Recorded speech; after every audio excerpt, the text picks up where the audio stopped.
नमस्कार साथियों, मैं ओम प्रकाश कुमार आपके अपने YouTube channel Om Prakash Kumar science teacher में स्वागत करता हूं। आज हम पढ़ेंगे मूत्र। इसमें मूत्र का संगठन पढ़ेंगे और मूत्र से संबंधित रोग पढ़ेंगे। ये हमारा 5वां पार्ट है। इससे पहले हम 4 भाग देख चुके हैं, जिसमें पहले भाग में हमने ये देखा था कि उत्सर्जी पदार्थ कौन से हैं और उत्सर्जी अंग कौन से हैं, यानी जो पदार्थ बनते हैं उनको किस किस अंग के द्वारा बाहर निकाला जाता है। उसके बाद में हमने पढ़ा था मानव उत्सर्जन तंत्र। उसके बाद में हमने तीसरे वाले भाग में पढ़ा था वृक्क की संरचना। चौथे वाले भाग में पढ़ा था हमने नेफ्रॉन की संरचना। और इसी के साथ में हमने देखा था कि मूत्र निर्माण कैसे होता है। आज हम पढ़ेंगे मूत्र का संगठन और मूत्र से संबंधित रोग। तो 5 वीडियो के अंदर अपना ये पूरा टॉपिक कंप्लीट हो जाएगा। तो आइए हम सीधा स्टार्ट कर लेते हैं। अगर आपने ये चारों भाग पहले नहीं देखे हैं तो आप पहले वो देख लें ताकि आपको पूरा अच्छे से समझ में आए। तो अब हम सीधा स्टार्ट कर लेते हैं मूत्र का संगठन। देखो, सारांश में मैं आपको शॉर्ट में बता दूं, प्रोटीन के जो उपापचय से बनती है वो अमोनिया बनती है और इस अमोनिया को ये कोशिका के अंदर बढ़ती है। इस अमोनिया को लाया जाता है पहले यकृत के अंदर, और यकृत के अंदर जब ये अमोनिया आ जाती है तो यहां पर कार्बन डाइऑक्साइड की सहायता से इसके अंदर 2 अणु अमोनिया के होते हैं और ये क्रिया यकृत में संपन्न हो रही है। इस अमोनिया से बनाया जाता है यूरिया, यानी CONH2 और इधर NH2। एक बनता है यहाँ पे पानी, और इस क्रिया के होने में 3 ATP खर्च होते हैं। ऊर्जा भी इसके अंदर खर्च होती है और ये एक सीधी समीकरण की एक प्रक्रिया नहीं होती, इसमें बहुत सारे स्टेप्स आते हैं। उन स्टेप्स को यूरिया चक्र के नाम से या ऑर्निथीन चक्र के नाम से भी जाना जाता है। ऑर्निथीन चक्र कहा जाता है इसको। और ये क्रिया यकृत में संपन्न होती है। ये जो यूरिया बना है, इस यूरिया को वृक्क में भेजा जाएगा और वृक्क में इसको रक्त से अलग किया जाएगा और मूत्र का निर्माण किया जाएगा और फिर वो मूत्राशय में इकट्ठा होगा और बाहर निकाला जाएगा। तो ये एक सामान्य प्रक्रिया है कि किस प्रकार से अमोनिया को यूरिया में बदला जाता है और यूरिया से मूत्र का निर्माण किया जाता है। और इसमें यह भी बात इंपॉर्टेंट है कि कौन सी क्रिया कहां पर संपन्न होती है। अब हम बात कर लेते हैं मूत्र के संगठन की, कि इसके अंदर कौन कौन से पदार्थ पाए जाते हैं। देखो, सबसे पहला इसका जो रंग होता है वो हल्का पीला होता है और इसके अंदर एक वर्णक पाया जाता है। उस वर्णक का नाम है यूरोक्रोम। इस यूरोक्रोम के कारण ही मूत्र का रंग पीला होता है। और वैसे इस शब्द का मतलब भी यही होता है। यूरो का अर्थ होता है मूत्र, क्रोम का अर्थ होता है रंग, यानी जिस वर्णक के कारण मूत्र का रंग पीला होता है उसको नाम दे दिया यूरोक्रोम। अगर हम बात करें इसकी पीएच की, तो इसकी पीएच होती है लगभग 6.5 भी हो सकती है, 6.5 भी हो सकती है, लेकिन लगभग 6 के आसपास होती है। अब जब भी किसी पदार्थ की पीएच 7 से कम होती है, अर्थात उसके अंदर कोई ना कोई अम्ल पाया जाता है। यहाँ पर जो अम्ल रहते हैं इसके अंदर मुख्य रूप से वो जैसे यूरिक अम्ल होता है और एक होता है हिप्पूरिक अम्ल, ये इसके अंदर पाए जाते हैं। इन अम्लों के कारण ही इसकी पीएच है वो कम होती है। अगर हम बात करें मात्रा की, हमने ये पढ़ा था किडनी वाले भाग में कि 180 लीटर दोनों किडनी छानते हैं, लेकिन मूत्र की मात्रा जो होती है वो सिर्फ 1.5 लीटर के लगभग ही होती है। अर्थात इसका तात्पर्य हो गया कि 0.8% भाग है वही छनित्र होता है, निस्यंदन होता है, बाकी का अवशोषण कर लिया जाता है। तो ये इसकी मात्रा है। अब इस मात्रा की बात करें 1.5 लीटर की, तो इसके अंदर अगर पानी की बात करें तो इसमें 96% पानी होता है, अर्थात मूत्र में सबसे ज्यादा पानी है। अगर बात करें यूरिया की, तो इसमें यूरिया होता है 2%। 2% का सीधा सीधा सा मतलब मात्रा को हम ऐसे भी लिख सकते हैं कि 2 ग्राम प्रति 100 ml के अंदर पाया जाता है, यानी 100 ml मूत्र है तो उसमें 2 ग्राम यूरिया होगा। इस बात से यह भी कैलकुलेट किया जा सकता है कि हम दिन भर में कितना यूरिया बाहर निकालते हैं, यानी 100 ml के अंदर 2 ग्राम है तो 1500 ml के अंदर कितना होगा। तो यहाँ टोटल मात्रा भी मैं लिख देता हूं कि 30 ग्राम हो जाएगी वो मात्रा। डेली की मात्रा है, एक दिन में एक व्यक्ति लगभग ये एवरेज है कि 300 ग्राम यूरिया को बाहर निकालता है। इसके अंदर 1.5% है वो लवण पाए जाते हैं, साल्ट होते हैं, कार्बनिक लवण होते हैं ये लवण। इसके अंदर जैसे सबसे ज्यादा जो है सोडियम है, और पोटेशियम है। ये तो ध्यान रखना, अपनी बॉडी में जहां सोडियम है वहां पोटेशियम है। उत्सर्जन में, तंत्रिका तंत्र में जहां भी काम में आते हैं, दोनों साथ ही काम में आते हैं। इसके अलावा क्लोराइड है, मैग्नीशियम है और कैल्शियम है। ऐसे आयंस, फॉस्फेट है, सल्फेट है, ऐसे आयंस है वो पाए जाते हैं और उनकी मात्रा होती है 1.5%। अब देखो 0.5% बच गया है, उसके अंदर अन्य पदार्थ पाए जाते हैं और इन अन्य पदार्थों के अंदर कुछ जैसे प्रोटीन्स भी आती है, जैसे क्रिएटिनिन प्रोटीन होती है वो आती है। इसके अलावा एक हार्मोन पाया जाता है, वेरी इंपॉर्टेंट हार्मोन है मूत्र के अंदर, और उस हार्मोन का नाम है HCG। इसका पूरा नाम है ह्यूमेन कोरियोनिक गोनेडोट्रोपिन हार्मोन। अब ये नाम लिखा है मैंने, बहुत कम, लगभग सभी में नहीं पाया जाएगा और इसका बहुत बड़ा इंपॉर्टेंस है। इससे हार्मोन का निर्माण होता है प्लेसेंटा के द्वारा। अब इसको समझो, ये प्लेसेंटा है वो जब माँ के पेट में बच्चा होता है तो वो बच्चा माँ के पेट से प्लेसेंटा की सहायता से जुड़ा रहता है और उसी से वो पोषण प्राप्त करता है। इसका तात्पर्य ये हुआ कि अगर किसी माँ के पेट में बच्चा है तो प्लेसेंटा है तो ये वाला हार्मोन बनेगा। यानी अगर किसी के मूत्र में HCG हार्मोन उपस्थित है, इसका सीधा तात्पर्य यह है कि उसके पेट में बच्चा है, अर्थात वो प्रेग्नेंट है। तो यहाँ पे ये सिद्ध होता है इस हार्मोन की, यानी प्रेगनेंसी टेस्ट है वो इस हार्मोन से पता लगाया जाता है कि अगर मूत्र में HCG हार्मोन है तो प्रेग्नेंट है, और अगर किसी महिला के मूत्र में HCG हार्मोन नहीं है, इसका तात्पर्य वो प्रेग्नेंट नहीं है। तो ये अपन ने देखा था मूत्र का संगठन। अब हम देख लेते हैं मूत्र के रोग, मूत्र से संबंधित रोग। सबसे पहला रोग मैं बताऊं आपको, गाउट। गाउट ऐसे भी लिख देते हैं और अपनी भाषा में इसको बोलते हैं गठिया बाय। ये क्या रोग है? ये रोग है यूरिक अम्ल से संबंधित। अपनी बॉडी में यूरिक अम्ल बनता है और उस यूरिक अम्ल को बाहर नहीं निकाला जाता है तो वह जोड़ों में दर्द जमा हो जाता है, और जमा होने से जोड़ों में दर्द होने लग जाता है। और मैं कहूँगी जमा होने का यानी यूरिक अम्ल है वो कहाँ जमा होने लग जाता है? जोड़ों में। तो जैसे ज्यादातर घुटने सबसे ज्यादा होते हैं, तो घुटनों के अंदर या जोड़ों के अंदर इसमें दर्द होने लग जाता है।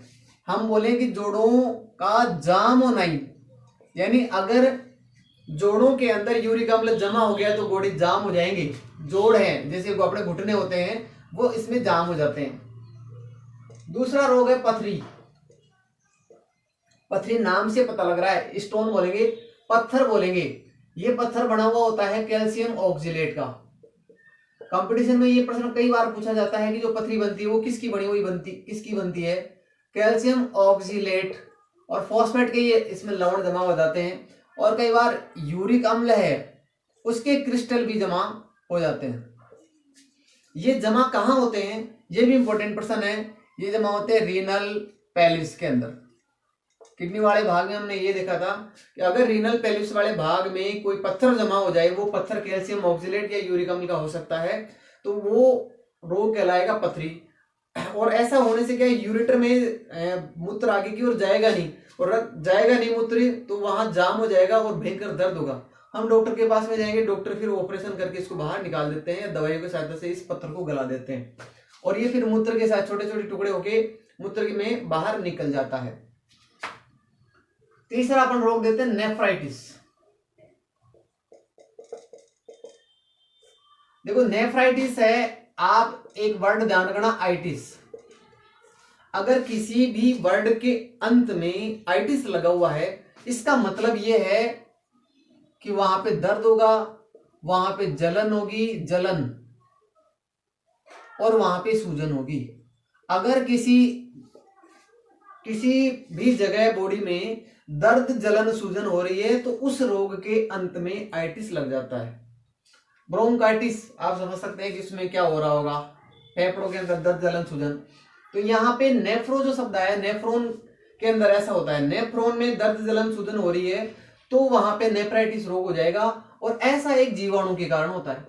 इसको जो करने वाला है वो एक जीवाणु है, उस जीवाणु का नाम है स्ट्रेप्टोकोकस। स्ट्रेप्टोकोकस जीवाणु के संक्रमण के कारण होगा क्या, जो बोमेन कैप्सूल होता है उसके अंदर ग्लोमेरुलस पाया जाता है, ग्लोमेरुलस है उसके अंदर दर्द जलन सूजन आ जाएगी और सूजन आने से उसकी पारगम्यता बढ़ जाएगी और आरबीसी जो कि छनती नहीं है, आरबीसी भी ग्लोमेरुलस में छन जाएगी और आरबीसी छन जाएगी तो उसका अवशोषण नहीं होगा और आरबीसी मूत्र के साथ में बाहर निकलने लग जाएगी। इस स्थिति को बोलते हैं हीमेटोयूरिया।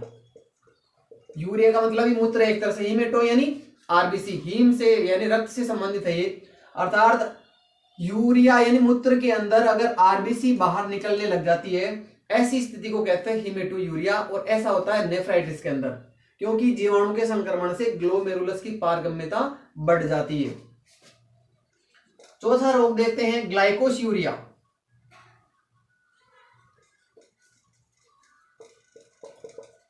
ग्लाइकोस्यूरिया, अब देखो यहां पे यूरिया और ग्लाइकोस, ग्लाइकोस बना हुआ है ग्लूकोज से, अर्थात ये हो गया कि ग्लूकोज बाहर निकलने लग जाए। अगर मूत्र के माध्यम से मूत्र में मिक्स होके अगर ग्लूकोज शरीर से बाहर निकलता है तो ऐसे रोग को कहते हैं ग्लाइकोस्यूरिया। और ऐसी बीमारी को वैसे हम शुगर वाली बीमारी कहते हैं, यानी ग्लूकोज एक प्रकार का शुगर है तो हम इसको शुगर की बीमारी कहते हैं। और शुगर की बीमारी का एक अन्य नाम भी है और वो नाम है डायबिटीज। अब डायबिटीज भी दो प्रकार की होती है, यहां पर अगर ग्लूकोज मूत्र में बाहर निकल रहा है उस डायबिटीज का नाम होता है डायबिटीज मेलिटस।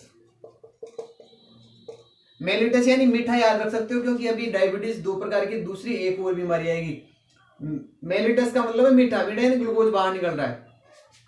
और इसका एक कारण भी है कि अगर इंसुलिन की कमी हो जाए तो ऐसा होता है। तो यहां पे एक हार्मोन है इंसुलिन जो अग्नाशय के द्वारा बनाया जाता है, अगर उस इंसुलिन की कमी हो जाए तो इंसुलिन क्या करता है, किडनी के अंदर यानी नेफ्रॉन के अंदर ग्लूकोज के अवशोषण को मेंटेन करता है, रेगुलेट करता है। अब ग्लूकोज अवशोषित नहीं होगा तो मूत्र में बाहर निकलेगा, यानी अगर इंसुलिन नहीं है तो ग्लूकोज का अवशोषण नहीं होगा और वो बाहर निकलेगा, और ग्लूकोज बाहर निकलेगा तो ऐसी बीमारी को हम बोलेंगे डायबिटीज मेलिटस। वास्तव में वह सही रोग का नाम है वैज्ञानिक ग्लाइकोस्यूरिया। एक कंडीशन है जिसमें ग्लूकोज बाहर निकलने लगता है। फिर इंसुलिन की टेबलेट्स लेनी पड़ती है इस रोग के निवारण के लिए।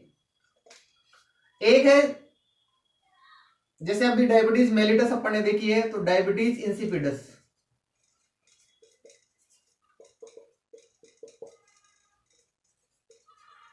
इसको समझो, ये भी डायबिटीज है लेकिन ये डायबिटीज मेलिटस नहीं है, इंसिपिडिस है। ऐसा होता है एडीएच की कमी के कारण। एक हार्मोन है जिसका नाम है एंटी डाइयूरेटिक हार्मोन।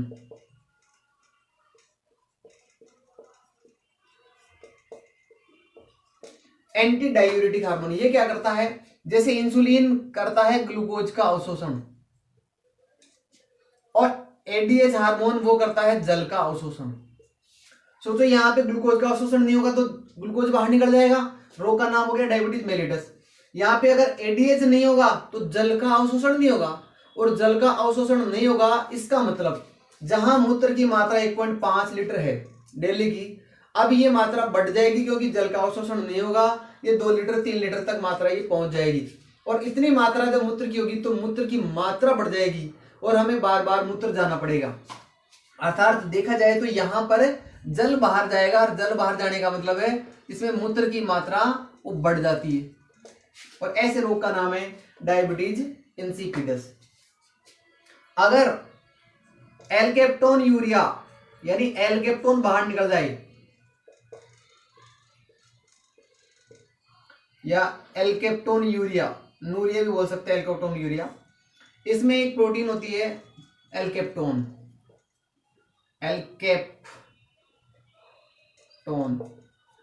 एल्केप्टोन अगर बाहर निकलने लग जाए मूत्र में, अगर किसी के मूत्र में एल्केप्टोन है तो वहां पे रोग हो जाएगा एल्केप्टोन यूरिया। और ये एक प्रकार का काला पदार्थ है, ब्लैक है। तो अब आप सोच सकते हैं कि ऐसा व्यक्ति टॉयलेट करेगा तो टॉयलेट का रंग कैसा होगा, ब्लैक, ब्लैक टॉयलेट हो जाएगा। यूरिया अगर यूरिया बाहर निकले तो एक हीमेटोयूरिया अपन ने देखा, यहाँ पे ग्लूकोज आरबीसी यहाँ पे अपन ने देखी थी, ये बाहर निकले, ग्लूकोज बाहर निकले और जल बाहर निकले या एल्केप्टोन बाहर निकले। तो हम ये देख रहे हैं कि मूत्र में कुछ चीजें जिनका अवशोषण नहीं हो रहा है वो चीजें बाहर निकल रही है, उनके आधार पे मूत्र का रोग हो जाता है। जैसे पोलीयूरिया भी एक पोलीयूरिया यानी इसमें भी मूत्र की मात्रा बढ़ जाती है, जल का अवशोषण नहीं होता है, मूत्र की मात्रा अधिक हो जाती है इसमें भी। एक है ओलिगोयूरिया।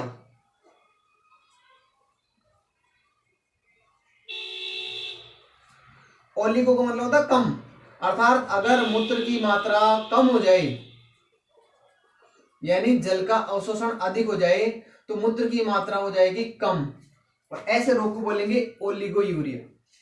एक रोग है नवा डिसयूरिया, यानी मूत्र त्याग में दर्द होगा। मूत्र त्यागेंगे, जब मूत्र की मिक्सचुरेशन होगी उस समय मूत्र त्याग के अंदर दर्द होगा। और लास्ट और इंपॉर्टेंट रोग यूरेमिया, इसको हम थोड़ा डिटेल में पढ़ेंगे। यूरेमिया, देखो नाम से पता चल रहा है, अगर किसी शब्द के अंत में मिया शब्द आ जाता है, MIA, इसका मतलब वो रक्त से संबंधित है। मिया शब्द आ गया जैसे एनीमिया, तो इसका मतलब वो रक्त से संबंधित रोग है। और यहां यूरो का अर्थ होता है मूत्र, अर्थात या यूरिया भी कह सकते हैं। अगर मूत्र में यूरिया ज्यादा हो जाए, मूत्र में यूरिया, सॉरी मूत्र में नहीं, रक्त में, मिया शब्द का अर्थ है रक्त, अगर रक्त में यूरिया की मात्रा ज्यादा हो जाए, ऐसी स्थिति को बोलते हैं यूरेमिया। इसको हम थोड़ा डिटेल में देखेंगे, क्योंकि किडनी का काम है रक्त में यूरिया को निकालना और उसको बॉडी से बाहर निकालना, लेकिन अगर किडनी काम नहीं करे तो रक्त में यूरिया की मात्रा बढ़ जाएगी, ऐसी स्थिति को कहते हैं यूरेमिया। एक बार मैं रिपीट कर देता हूं, गाउट के अंदर या गठिया बाय के अंदर जोड़ों में यूरिक अम्ल जमा हो जाएगा, पथरी के अंदर कैल्शियम ऑक्सलेट की पथरी रीनल पेल्विस के अंदर बन जाएगी। नेफ्राइटिस एक संक्रमणकारी रोग है जो स्ट्रेप्टोकोकस जीवाणु से होता है, और इसमें ग्लोमेरुलस की पारगम्यता बढ़ जाती है, आरबीसी बाहर निकलने लग जाती है, ऐसी स्थिति को कहते हैं हेमेटोयूरिया। ग्लाइकोसूरिया में ग्लूकोज बाहर निकलने लग जाता है, ग्लूकोज एक मीठा पदार्थ है इसलिए इसको शुगर की मीठे की बीमारी कहते हैं। ऐसा एक इंसुलिन हार्मोन की कमी के कारण होता है। रोग का वैज्ञानिक नाम है डायबिटीज मेलिटस। डायबिटीज दो प्रकार की है, डायबिटीज इंसिपिडस और डायबिटीज मेलिटस। डायबिटीज इंसिपिडस के अंदर एडीएस हार्मोन की कमी हो जाती है, और ये हार्मोन जल का अवशोषण करता है। अगर इसकी कमी हो जाएगी तो जल का अवशोषण नहीं होगा और मूत्र की मात्रा बढ़ जाएगी, बार बार टॉयलेट जाना पड़ेगा। एल्केप्टोन यूरिया, इसमें एक एल्केप्टोन प्रोटीन है और वो काले रंग की होती है, ये मूत्र में बाहर निकलने लग जाती है, तो ऐसे रोग को कहते हैं एल्केप्टोन यूरिया। ऐसे व्यक्ति का मूत्र है वो काले रंग का होगा। पोलीयूरिया, अगर मूत्र की मात्रा ही बढ़ जाएगी यानी जल का अवशोषण कम होगा तो मूत्र की मात्रा बढ़ जाएगी, पोलीयूरिया कहलाएगा। ओलिगोयूरिया, अगर जल का अवशोषण ज्यादा हो जाए तो मूत्र की मात्रा घट जाएगी, और ऐसी स्थिति बोलेंगे ओलिगोयूरिया। डिसयूरिया, मूत्र त्याग में दिक्कत होती है, दर्द होता है। और लास्ट यूरेमिया, अगर रक्त में यूरिया की मात्रा बढ़ जाती है, ऐसे रोगों को कहते हैं यूरेमिया। अब अगर यूरेमिया हो गया, रक्त में ग्लूकोज सॉरी रक्त में यूरिया बढ़ेगा तो इसको फिर कम करना पड़ेगा, क्योंकि अगर जरूरत से ज्यादा बढ़ जाएगा तो व्यक्ति की मृत्यु हो सकती है। और इसके दो उपाय हैं, या इसको कहेंगे अपवहन की एक क्रिया होती है, डायलिसिस करना पड़ेगा। तो अब हम चलते हैं डायलिसिस की ओर।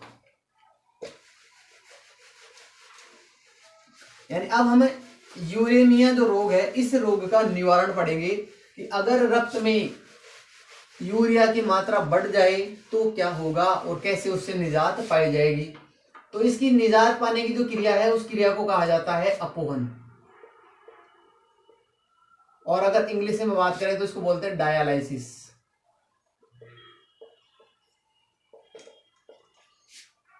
डायलिसिस है वो दो प्रकार का होता है, दोनों को समझना और इंटरेस्टिंग टॉपिक होगा ये आपके लिए, और पूछा भी जाता है।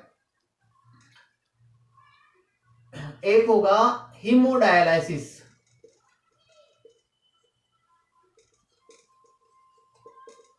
देखो हीमो शब्द हम ऐसे भी लिख सकते हैं, हीमो, ये भी हीमो ही होता है, क्योंकि एक यूके की और यूएस की डिक्शनरी यानी यूरोप और अमेरिका की जो डिक्शनरी है उनमें थोड़ा अंतर है। जैसे आप अगर अमेरिका की डिक्शनरी पढ़ रहे हैं तो कलर को हम ऐसे लिखेंगे, और अगर आप यूके की डिक्शनरी पढ़ रहे हैं तो COLOUR पढ़ेंगे। दोनों स्पेलिंग सही है, लेकिन ये क्षेत्र के हिसाब से, ऐसे यहाँ पे इसको हीमोडायलिसिस HEMO भी लिख सकते हैं, गलत नहीं है, HAEMO भी लिख सकते हैं। तो इसमें कोई चिंता वाली बात नहीं है कि सर ने क्या लिख दिया। हीमोग्लोबिन की स्पेलिंग है ऐसे। और एक होता है पेरिटोनियल डायलिसिस। देखो इन दोनों प्रकार के अपोहन को समझने के लिए हमें एक चीज समझनी होगी, अपोहनी द्रव को, डायलिसिस फ्लूइड, इसको समझना होगा। ये एक ऐसा प्रकार का फ्लूइड होता है जो यूरिया को और ग्लूकोज को अपने अंदर अवशोषित कर, यूरिया यूरिक अम्ल है और ग्लूकोज है, इन पदार्थों को ही अपने अंदर सोख लेता, अवशोषित कर लेता। यानी एक परासरण की क्रिया होती है, परासरण की क्रिया के द्वारा ये अपने अंदर उनको खींच लेता है, अवशोषित कर लेता है, परासरित कर लेता है। यहां पे ये जैसे यूरिया किस किस को अवशोषित करेगा, खींचने का मतलब होगा उत्तक से ये इसके अंदर आ जाएंगे और इस द्रव को फेंक देंगे तो यूरिया बाहर निकल जाएगा। यूरिया को कर सकता है, ये यूरिक अम्ल को करता है, और एक खास चीज ग्लूकोज को भी कर लेता है। अब ये ग्लूकोज को अवशोषित कर लेगा तो अपने उत्तकों से, रक्त से ग्लूकोज को खींच लेगा और यूरिया के साथ उसको भी बाहर निकाल देगा, तो अपना बहुत बड़ा नुकसान हो सकता है। इसलिए इसमें पहले से ही ग्लूकोज मिला देते हैं। जैसे यहाँ पे ये उत्तक है और यहाँ पे ग्लूकोज, दोनों यहाँ पे भी ग्लूकोज है, यहाँ पे भी ग्लूकोज है, तो इन दोनों की सांद्रता को बराबर कर दिया जाता है। इससे क्या होगा, ग्लूकोज बॉडी का यहाँ पे नहीं आएगा। अब दो ही चीजें यही आएगी, ये वाला ग्लूकोज पहले से ही मिला हुआ है, इसको फेंक देंगे कोई दिक्कत नहीं है, लेकिन बॉडी वाला ग्लूकोज है वो बाहर नहीं जाएगा। तो इस द्रव को कहा जाता है अपोहनी द्रव। दोनों ही क्रियाओं के अंदर ये वाला काम आता है। अब इनके जो प्रकार हैं दोनों, वो किसके आधार पे हैं? अगर हम रक्त को शरीर से बाहर निकालें, रक्त को शरीर से बाहर, यानी अपने जैसे मान लो किडनी फेल हो गई तो यूरिया बाहर निकलेगा नहीं और रक्त में यूरिया की मात्रा बढ़ जाएगी। तो हम ऐसा कर सकते हैं कि रक्त को बाहर निकालें, उसमें से यूरिया को बाहर निकालें, रक्त को वापस डाल दें, तो वो होगा हीमोडायलिसिस। और अगर हम रक्त को बाहर नहीं निकालें, हम बॉडी के अंदर ही अपोहनी द्रव को डाल दें, वो यूरिया को सोख लेगा और फिर उस अपोहनी द्रव को बाहर निकाल दें, तो इस क्रिया को बोलेंगे पेरिटोनियल। यानी इसके अंदर रक्त को बाहर नहीं निकाला जाता है, इसके अंदर अपोहनी जो द्रव है को शरीर में डाला जाता है, शरीर में प्रवेश करवाया जाता है। ये इनमें खास अंतर है। इसमें ब्लड को बाहर निकालेंगे, इसमें ब्लड को बाहर नहीं निकालेंगे, इसमें अपोहनी द्रव को ही अंदर डाल देंगे। अब देखो ये वाली क्रिया कैसी की जाती है, आप इसको ऐसे समझ सकते हैं जैसे ये अपना एक शरीर है और इस शरीर में मैं ये लिख देता हूं कि यहाँ पे यूरिया ज्यादा इकट्ठा हो गया है और वो यूरिया इकट्ठा किसमें हो गया है, रक्त के अंदर यूरिया की मात्रा बढ़ गई है। ये मैंने बनाया है शरीर है और शरीर में रक्त में यूरिया की मात्रा बढ़ गई है। तो अब ये हीमोडायलिसिस यानी रक्त अपोहनी क्रिया कैसे की जाएगी, यहाँ एक धमनी की सहायता से पहले इस रक्त को बाहर निकाला जाएगा, नली की सहायता से, धमनी के साथ, बड़ी धमनी होनी चाहिए क्योंकि ब्लड ज्यादा तेजी से निकाला जाएगा, तो इसलिए बड़ी धमनी यहाँ पे लेनी होगी। और निकालने के साथ ही इसमें एक चीज मिक्स कर दी जाती है, उसका नाम है हीपेरिन। हीपेरिन इसलिए क्योंकि जब रक्त शरीर से बाहर आ जाएगा तो वो जम सकता है, तो हीपेरिन रक्त को जमने से रोकने वाली एक प्रोटीन है। और हीपेरिन अब इसमें मिला दिया है इधर से, तो अब ये रक्त जमेगा नहीं और इस रक्त को ठंडा किया जाता है क्योंकि जीवाणु का इनका संक्रमण नहीं हो और रक्त की क्रियाशीलता घट जाएगी क्योंकि बाहर कोई काम तो है नहीं। और अब इस रक्त को एक इस प्रकार की एक नली होती है, उस नली की सहायता से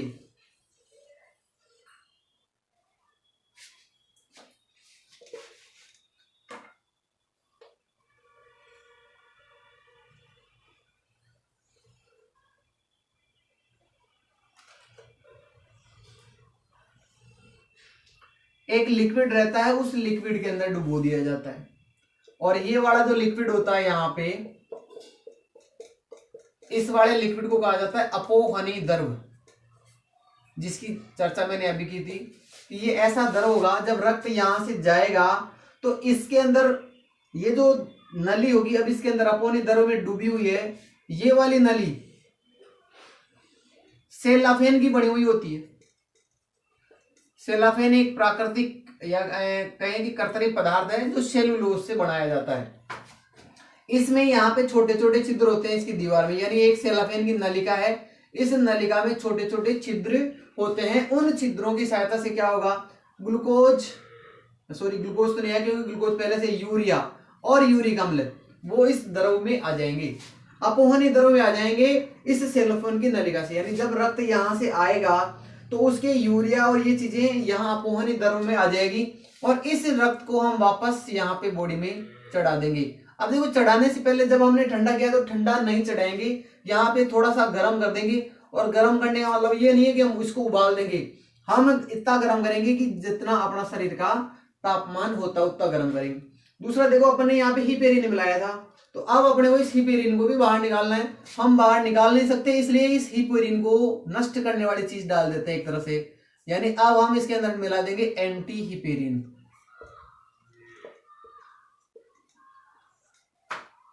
अब बात को मेरी समझना, बॉडी किसे जो रक्त आएगा उसमें यूरिया ज्यादा होगा, उसमें हिपेरिन दमने की सहायता से निकालेंगे और निकाल के हिपेरिन मिला देंगे ताकि रक्त जमे नहीं, थोड़ा ठंडा कर देंगे और एक सेलाफिन की झिल्ली है उसमें उसको गुजार देंगे। और वो कहाँ डूबी रहती है? अपोहनी द्रव में। इससे क्या होगा, रक्त की जो ये सेलाफिन वाली नली है इस नली से अपशिष्ट पदार्थ इस अपोहनी द्रव में आ जाएंगे और जब सारे पदार्थ छनकर यहाँ पे आ जाएंगे तो यहाँ पर जो रक्त होगा उसमें यूरिया नहीं हो गया, उसकी मात्रा बहुत कम हो जाएगी। और इस रक्त को वापस थोड़ा गर्म करेंगे 37 डिग्री तक और उसमें एंटी हिपेरिन मिलाने के बाद में अब इसको शिरा की सहायता से शरीर में वापस प्रविष्ट करवा दिया जाएगा। तो एक तरफ से निकाला हमने और यूरिया निकाला और वापस शरीर में डाल दिया। इस क्रिया को कहा जाता है अपोहनी, रक्त अपोहनी, हीमोडायलिसिस कहते हैं, क्योंकि हमने इसमें रक्त को शरीर से बाहर निकाला। अब हम बात कर लेते हैं पेरिटोनियल डायलिसिस की। देखो इसमें पेरिटोनियल कैविटी को समझना जरूरी है। अपने शरीर में जैसे अंग हैं, जैसे आमाशय, अग्नाशय, छोटी आंत, बड़ी आंत, किडनी, लीवर, ये जो अंग हैं ये कैविटी एक गुहा के अंदर पाए जाते हैं। यानी अपना जो पेट वाला भाग है, वक्ष गुहा के जो नीचे वाला भाग है उस वाले भाग को कहते हैं पेरिटोनियल कैविटी। ये सारे के सारे अंग जो मैंने अभी बताए वो पेरिटोनियल कैविटी के अंदर पाए जाते हैं। तो जैसे ये अपना शरीर है, ये पैर हो गए, ये अपना पेट वाला भाग है। इस पेट वाले भाग में यहां पर ये वाला जो भाग है इसको कहा जाता है पेरिटोनियल कैविटी।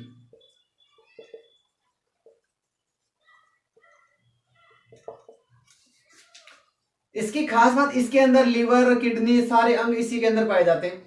किसी आदमी की किडनी खराब हो गई तो अब उसके रक्त में ग्लूकोज की मात्रा, यूरिया की मात्रा बढ़ जाएगी। अब हम क्या करते हैं, यहां से एक नली डाल देते हैं ऑपरेशन करके। इस नली को कहा जाता है कैथेटर। एक पाइप हमने ऑपरेशन करके यहाँ पे परमानेंटली डाल दिया है। यहाँ पे एक वाल्व लगा देते हैं ताकि पदार्थ को जब अंदर निकाल सके, डालना हो तब हम डाल सके। अब करते क्या है, इस नली की सहायता से अंदर डाला जाता है अपोहनी द्रव। अभी जो हमने पढ़ा था सेम वही द्रव है, तो वो द्रव यहाँ पे आ जाएगा, भर जाएगा। और भरने में इसको अंदर डालने में लगभग 15 मिनट का समय लगेगा। 15 मिनट के अंदर जब इसको चालू रखेंगे सारा द्रव अंदर चला जाएगा, वाल्व को बंद कर देंगे, अब ये बाहर नहीं निकलेगा। अब लगभग इसको 5 घंटे के आसपास, 5-6 घंटे, 4-5 घंटे इतना इसको अंदर भरा रहने देते हैं। इस दौरान आदमी जैसे अंदर डालने के बाद में ढक्कन को यानी इस वाल्व को बंद कर लिया, अब आदमी काम आराम से कर सकता है। जब 4-5 घंटे हो जाएंगे तो क्या होगा, यहां पर जो ब्लड रहता है उस ब्लड से यूरिया इस अपोहनी द्रव के अंदर आ जाएगा। तो यूरिया और यूरिक अम्ल को अवशोषित कर लेगा ये, और 4-5 घंटे के अंदर ये वाला एकदम पीले पदार्थ में, यानी इसके अंदर मूत्र मिक्स हो चुका है, एक तरह से देखा जाए तो यूरिया मिक्स हो चुका है इसके अंदर। तो अब ये पदार्थ है पीला और खराब पदार्थ बन जाएगा। अब इस वाल्व को 5 घंटे बाद में खोलेंगे और इसको बाहर निकाल देंगे। तो देखा जाए तो मूत्र प्लस अपोहनी द्रव है ये बाहर निकलता है, इसको बाहर निकाल के फेंक देते हैं, एक ही बार काम में आता है। यानी जो अपोहनी द्रव है वो एक ही बार काम में आएगा। डाला, 4-5 घंटे के लिए रखा तो ये अवशिष्ट पदार्थों को अवशोषित कर लेगा। 4-5 घंटे बाद में इसको बाहर फेंक देंगे और खाली करने के बाद में इस नली को वापस, इस वाल्व को बंद कर देंगे। अब हम अगर इन दोनों की तुलना करें, इसमें रक्त को बाहर निकाला है, इसमें रक्त को बाहर नहीं निकाला, इसमें अपोहनी द्रव को ही पेरिटोनियल कैविटी के अंदर प्रविष्टि करवा दिया गया। इन दोनों की तुलना करें तो ज्यादा अच्छा ये है। लेकिन ये क्रियाएं डेली करवानी पड़ेगी या 1-2 दिन के भीतर अंतराल के अंदर ये क्रियाएं करवानी पड़ेगी, क्योंकि यूरिया तो लगातार बनता रहेगा, उसको हमेशा बाहर निकालना पड़ेगा। तो ये एक प्रकार का डेली का झंझट हो गया। ये झंझट कब हो जाता है? जब किडनी खराब हो जाते हैं, यानी किडनी काम नहीं करते, किडनी फेल हो गया, उस स्थिति में डायलिसिस एक अस्थायी उपाय है जिसमें रक्त को बाहर निकाल के या रक्त से ग्लूकोज को शरीर के अंदर ही बाहर, यूरिया को बाहर निकाल के इसका निवारण किया जाता है।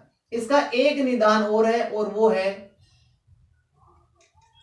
किडनी ट्रांसप्लांट, यानी हिंदी में बात करें तो बोलेंगे वृक्क प्रत्यारोपण। यानी किसी आदमी की 2 किडनियां होती है, दोनों की दोनों ही फेल हो गई है, तो रक्त में यूरिया की मात्रा बढ़ जाएगी और उस मात्रा को कम करने के लिए ही ऐसा उपाय किया जाएगा। देखो, एक व्यक्ति है वो एक किडनी से काम आसानी से चला सकता है, क्योंकि एक किडनी 90 लीटर रक्त को छान सकती है, 90 लीटर प्लाज्मा को छान देती है वो, इसलिए एक किडनी से आसानी से काम चल सकता है। तो अगर कोई किडनी देने वाला हो, घनिष्ठ प्रेमी हो, मित्र हो या कोई रिलेटिव हो, तो वो हमें एक किडनी दे सकता है, एक से काम दोनों का चल जाएगा। यानी 1-2 किडनी एक के पास में एक दे दिया तो दोनों के पास में एक किडनी हो जाएगी और दोनों आसानी से चला सकते हैं। इसमें यह देखा जाता है कि जो किडनी डोनर है, देने वाला है, वो डोनर कहलाता है, और वो अपना रिलेटिव हो तो ज्यादा ठीक रहता है, क्योंकि किडनी के जुड़ने की जो संभावना रहती है वो अधिक हो जाती है। अगर हम किडनी किसी अनजान व्यक्ति या दूसरे अपरिचित व्यक्ति से लेते हैं, उस समय अपना प्रतिरक्षा तंत्र उस किडनी को रिजेक्ट कर देगा और वो किडनी जुड़ेगी नहीं। तो किडनी एक किसी की ली, उसके भी काम में नहीं आई, और अपने शरीर ने भी रिजेक्ट कर दिया तो कोई काम नहीं हुआ। इसके लिए ऐसा करते हैं, हमारे प्रतिरक्षा तंत्र को ही निष्क्रिय कर देते हैं, यानी जो रिजेक्ट करेगा प्रतिरक्षा तंत्र उसी को पहले इनएक्टिव कर देते हैं, और जब तक किडनी जुड़ जाएगी उसके बाद में धीरे धीरे दवाइयों से अपने प्रतिरक्षा तंत्र को सक्रिय कर लिया जाता है। तो ये था एक किडनी ट्रांसप्लांट। ये बहुत ही कम होता है लेकिन स्थायी निवारण है, क्योंकि डायलिसिस में हमने देखा था डेली करना पड़ेगा, यहाँ पे डेली नहीं करना होगा। अब आपने पूरा वीडियो देखा, इसके लिए आपको धन्यवाद साथियों।